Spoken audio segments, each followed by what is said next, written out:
Dans cette vidéo, on va parler de l'actualité et l'actualité principalement, c'est le voyage d'affaires de Donald Trump au Moyen-Orient. Il a passé quelques jours en Arabie Saoudite. Il a ensuite décollé dans la journée pour le Qatar. Il a d'ailleurs pas perdu de temps puisqu'il a réalisé un énorme deal avec le Qatar et l'entreprise Boeing.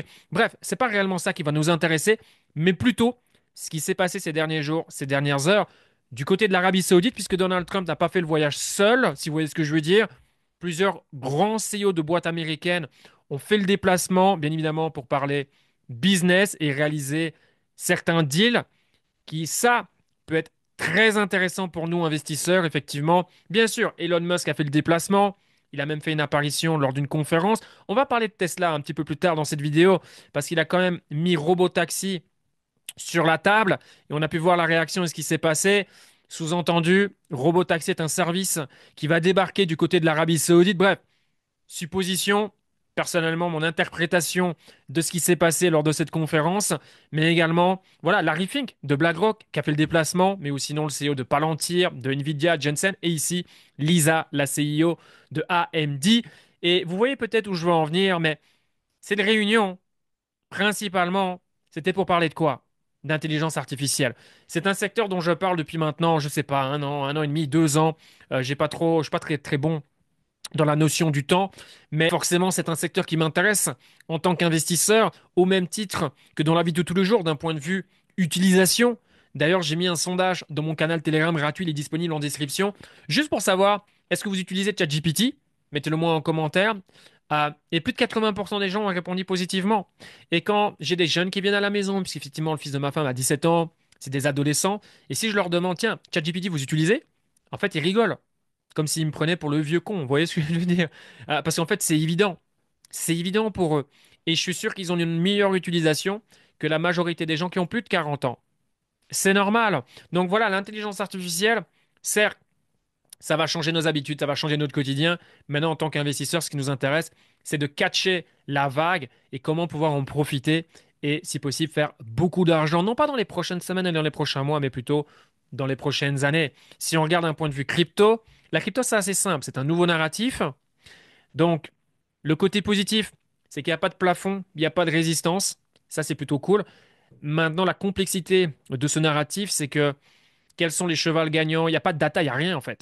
Donc voilà, c'est un narratif à développer différemment d'autres narratifs, par exemple comme le narratif des Layer 1, des meme coins ou RWA, enfin bref, voilà, ça c'est des choses techniques où on parle plutôt stratégie, parce qu'encore une fois, les leaders dans ce secteur maintenant, vous n'avez aucune garantie qu'à la fin du cycle, si on a une Alcon Season, c'est important quand même de le rappeler, de parler au conditionnel, il n'y a jamais de garantie. Euh, Quels seront les grands gagnants? On ne sait pas. Et aujourd'hui, c'est principalement basé sur du marketing, de la hype. Qui va faire parler du projet parce qu'il a une énorme position, et ces gens-là ont de l'influence, et non basé sur la tech, le fonda. Parce qu'aujourd'hui, la majorité des gens qui investissent en crypto sur ces projets ne comprennent rien. Et aujourd'hui, on n'a même pas besoin réellement de faire l'effort d'aller deep dans ce qu'est le projet, parce qu'il est fort probable à 99,99% que ce projet sera jamais réellement utilisé. En fait, tout le monde, enfin voilà, c'est plus du vent qu'autre chose. Ce qui va importer, c'est le token. Et c'est comme ça que tout le monde va faire de l'argent ou pas. D'accord? Et d'un point de vue stock, il n'y a pas 36 possibilités en fait pour le retail. Compagnie privée, ouais, il y en a. Mais des compagnies publiques, et c'est pour ça que les gens ont un focus, c'est Nvidia. Et c'est pour ça que Nvidia est devenu le stock de ce cycle. D'ailleurs, quand Nvidia est un peu en difficulté, il y a eu, souvenez-vous, en janvier avec DeepSeek notamment, là les gens étaient en mode, ou attention, step back et on doit voir ce qui se passe avec Nvidia. Parce qu'effectivement, Nvidia, en bonne santé, ça va. Nvidia qui tire la gueule. Pour les marchés US, attention. Et si les marchés US, ça dévisse, Bitcoin et les cryptos, c'est compliqué. Donc aujourd'hui, Nvidia, très très important que ce stock se comporte bien. Alors, Nvidia va avoir ses earnings fin du mois. Aucune inquiétude, pour moi, ils vont les crush. D'ailleurs, je pense que là, on est déjà en train de pricer les résultats. Ça, c'est mon avis personnel. Mais voilà, Nvidia, voilà, trimestre après trimestre, enfin voilà, Nvidia, il délivre.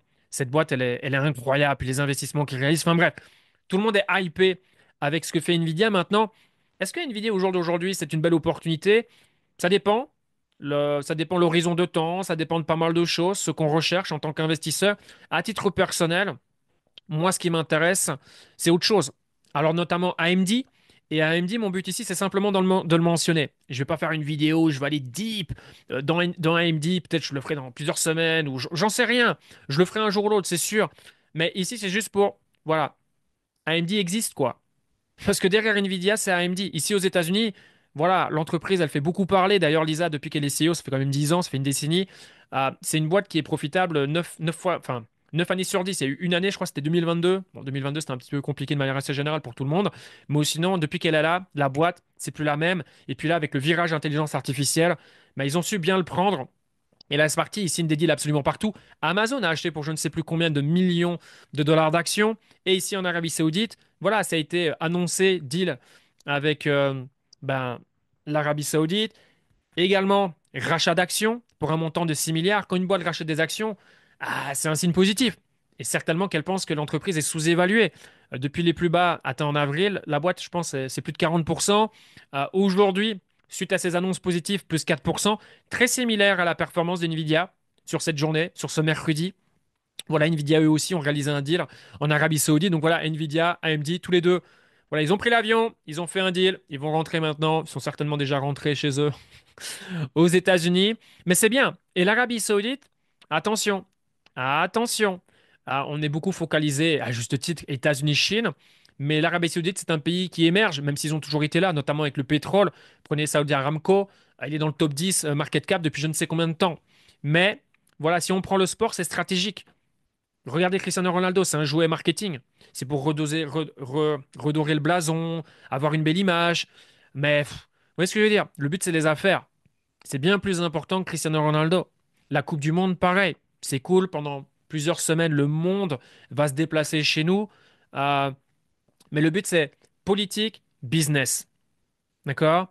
Et là, on peut voir, c'est bien, parce que Nvidia, avec les tarifs, la Chine, c'est des marchés importants.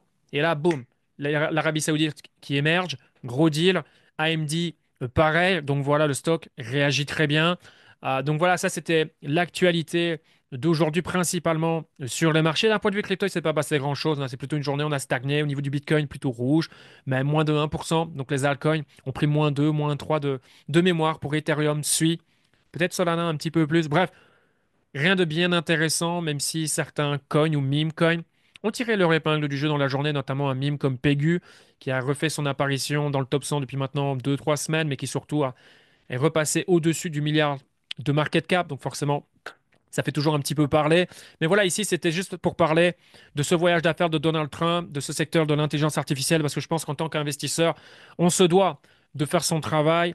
Alors, c'est pas un conseil en investissement, mais je pense que c'est un narratif qui a sa place dans n'importe quel portfolio, que ce soit pour aujourd'hui et demain. Quand je dis demain, c'est dans les semaines, les mois et surtout les années à venir. Donc moi, mon but, c'est de me positionner.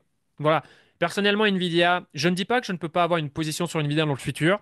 On ne sait pas ce qu'on ne sait pas. En revanche, à AMD, j'en ai profité ici pour développer ma position, pas complète, parce que je n'ai pas ce besoin de me presser. Et je suis très content avec ma moyenne de prix et d'avoir profité de ce qui s'est passé ces derniers jours, ces dernières semaines. Mais voilà, je suis excessivement bullish pour le futur de cette boîte. Regardez par vous-même. En ce qui concerne AMD, parce que je sais que voilà en Europe ça doit peut-être pas faire beaucoup parler, mais ici aux États-Unis, croyez-moi, ça fait beaucoup parler. En fait, c'est juste derrière Nvidia. Voilà, c'est si simple, c'est aussi simple que ça, pardon. Maintenant, si vous êtes dans le groupe V, bon ben voilà, forcément, vous avez déjà les détails, etc., etc., la thèse de l'investissement. Enfin bref, vous avez toutes les informations. Et basé là-dessus, c'est à vous de voir. Si voilà, ça vous intéresse d'avoir éventuellement cette position, bon là, on est un peu haut, bien, par rapport à la zone d'achat recommandée, même si on en a encore parlé sur le live. Bref, c'est pas le sujet ici. J'ai pas envie de m'égarer, mais voilà, AMD, très très bonne boîte dans ce secteur. Niveau crypto, voilà, je pense qu'il faut une stratégie spécifique pour voilà, être gagnant dans ce secteur, mais je pense que c'est l'un des secteurs qui va donner la meilleure performance. Si on a une Alcon Season, bien sûr, pour moi, c'est assez clair que les meme coins, ça va être les meilleurs performeurs. Et juste en dessous, pour moi, ça va être le secteur de l'intelligence artificielle. Maintenant, est-ce que les leaders d'aujourd'hui seront les leaders en top de marché? Je ne sais pas. Je pense que si on a une Alcon Season, plusieurs projets crypto seront évalués à plusieurs milliards de market cap. Bien sûr que tout sera surévalué, tout ça, mais ça, c'est même pas le problème. Quand on est en crypto depuis suffisamment longtemps, on comprend les règles du jeu, on comprend ce genre de choses. On s'en fiche un petit peu. Notre but, c'est de gagner. Et je pense que c'est un secteur qui peut beaucoup, beaucoup, beaucoup donner. Maintenant, Pour terminer, Tesla, très rapidement, Tesla up 4%, très belle journée. On est monté à 350 dollars pendant quelques secondes ou peut-être quelques minutes. Et j'en parle énormément sur mes réseaux parce que je suis excessivement bullish sur Tesla. Mais laissez-moi vous dire que aujourd'hui, Tesla, aujourd'hui, hein, au moment où je vous parle, Tesla, c'est une compagnie automobile. Si Tesla n'était uniquement une compagnie automobile, Tesla ne m'intéresserait pas. Et Tesla serait clairement surévalué. Donc quelqu'un qui vous dit Tesla c'est surévalué aujourd'hui, c'est attention. Clairement, il a raison. Aujourd'hui, ma thèse, c'est pas basé sur ce que est Tesla maintenant, mais sur ce que Tesla va devenir. Donc c'est un pari. C'est un pari sur Tesla, Elon Musk. Il y a quand même du risque avec Elon Musk, on le voit avec le Doge, etc. De toute façon, il y a toujours du risque, hein, qu'on s'entend bien. Mais c'est investir sur des promesses, sur une vision. Est-ce qu'ils vont pouvoir la concrétiser? Vous voyez ce que je veux dire? Parce que pour moi, Tesla, c'est deux choses. Première révolution qui arrive le mois prochain, c'est les robotaxis. Je pense que ça va être un énorme marché. Et Tesla devrait avoir ce qu'il faut pour dominer. D'ailleurs, lors de la conférence en Arabie Saoudite, je pense qu'on a assez compris que je pense que l'Arabie Saoudite a une fascination pour Elon Musk, comme dans certains pays en Asie ou dans différents endroits du monde, et que voilà, c'était un voyage de séduction aussi. De toute façon, la séduction, c'est les affaires pour Elon Musk. D'ailleurs, on a déjà vu, hein, des bonnes nouvelles du côté de l'Arabie Saoudite ces dernières semaines. Donc voilà, c'est la question, c'est quand? Quand est-ce que ça va arriver là-bas? Donc voilà, la première révolution, elle va arriver d'ici peu. Mais il n'y a aucune garantie que ça va être un succès, qu'il ne va pas avoir des challenges. Et ça, vous devez le comprendre si aujourd'hui un stock comme Tesla vous intéresse. Et puis surtout, pour moi, ce qui va tout révolutionner, et c'est ce qui peut permettre à Tesla d'aller chercher 10 trillions de dollars de market cap, et c'est si ça fonctionne, bien sûr, c'est Optimus. Voilà. Et ce qui fait que Tesla prend 4%, c'est la vidéo Optimus. Je l'ai partagée sur Instagram et c'est phénoménal. C'est un truc de fou. Les avancements par rapport aux dernières vidéos qu'ils ont partagées, waouh! Bien évidemment, c'est stratégique. Bien évidemment, ça a envoyé un message à la concurrence, notamment à ce qui se fait en Asie, puisque ça fait beaucoup parler. Ici, Elon Musk, il n'est pas sur un marché où il est solo. Non, il est sur un marché, il y a de la concurrence. C'est pas SpaceX ici. SpaceX, il n'a pas réellement de concurrence. Ouais, non, il n'a pas de concurrence. Il est un peu solo. Ou quand il avait lancé X, pas X Twitter, X, ce qui est devenu PayPal, à l'époque, il n'y avait pas réellement de concurrence. Là, Elon Musk, c'est très différent avec Tesla. Il a de la concurrence. D'accord? Donc voilà, moi, le pari, c'est ça. Robotaxi et Optimus. Et bien sûr que ici, le stock peut avoir énormément de volatilité basée sur ce qu'est l'entreprise aujourd'hui. Et l'entreprise Tesla aujourd'hui, c'est des véhicules. OK? Et c'est le seul stock parmi les 7 magnifiques qui n'a pas répondu aux attentes pendant les earnings. Pas une grande surprise par rapport à tout ce qui se passe depuis janvier.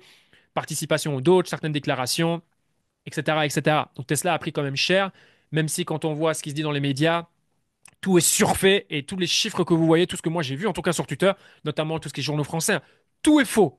J'ai vraiment l'impression que le journalisme aujourd'hui, on fait même plus d'efforts en fait. On écrit, boum, de toute façon, tant que c'est négatif, ça fera parler.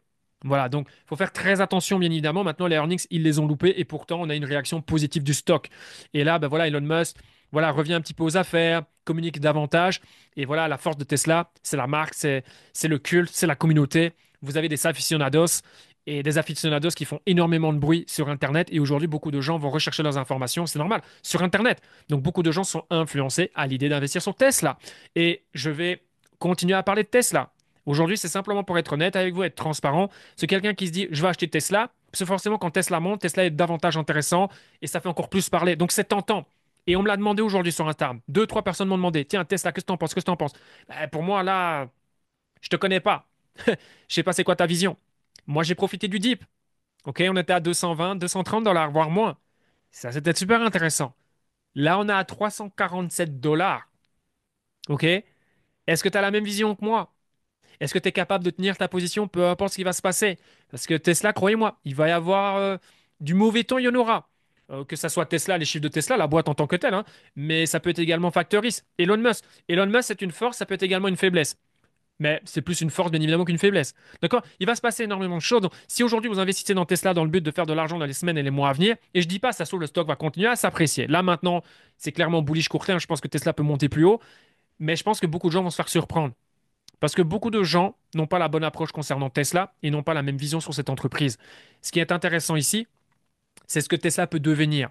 Et il n'y a aucune garantie, j'insiste, sur ce qu'ils peuvent devenir. Bon, moi, je suis excessivement confiant, mais ça, c'est moi. Et je tiens quand même à dire, je fais des recherches. De toute façon, c'est simple. Tesla, c'est tous les jours. Tesla, tous les jours, je passe un peu de temps pour Tesla. Tous les jours. D'accord? Donc voilà, faites super attention par rapport à ce que vous voyez sur Internet, même par rapport à mon contenu quand je vais partager, parce que ça peut, voilà, vous exciter, créer du FOMO. Mais faites attention, vous savez jamais à quel prix les gens ont acheté, quelle est leur vision, quelle est leur thèse. Parce que si vous partagez pas la même thèse, vous allez vous planter. Je vous le dis, vous allez vous planter, même avec un stock comme Tesla. D'accord? Donc voilà, ceci dit, super excité par rapport au lancement des robots taxis le mois prochain. Et ils vont être challengés, hein. Quand vous lancez des nouveaux trucs comme ça, vous allez avoir des challenges, ça va pas être parfait. Ça se trouve, ça va décoller, ça va être un succès massif directement. On ne sait pas. Maintenant, sur le long terme, très confiant sur le fait, on va dominer le secteur. Et Optimus n'a pas besoin d'être numéro un. Top 3, top 5, largement suffisant pour aller chercher des gains exceptionnels. Si maintenant Optimus domine, alors là, ça va être jackpot. Jackpot, comme j'ai mis un post sur Instagram. C'est comme Apple au moment où l'iPhone a été lancé. C'est similaire. C'est la même chose. Donc regardez après ce que le stock Apple a fait derrière. Mais ça s'est pas produit en quelques années. Ça s'est produit quoi? En 7, 8, 10 ans. C'est exactement la même chose ici avec Tesla. Et je voulais vous en parler aujourd'hui. Sur ce, si vous aimez cette vidéo, n'hésitez pas à mettre un like. Telegram gratuit disponible en description. Vous allez avoir accès à davantage d'informations, bourse, crypto, des lives, etc. Sur ce, prenez soin de vous, passez une excellente semaine et on se voit pour la prochaine vidéo. Ciao, ciao.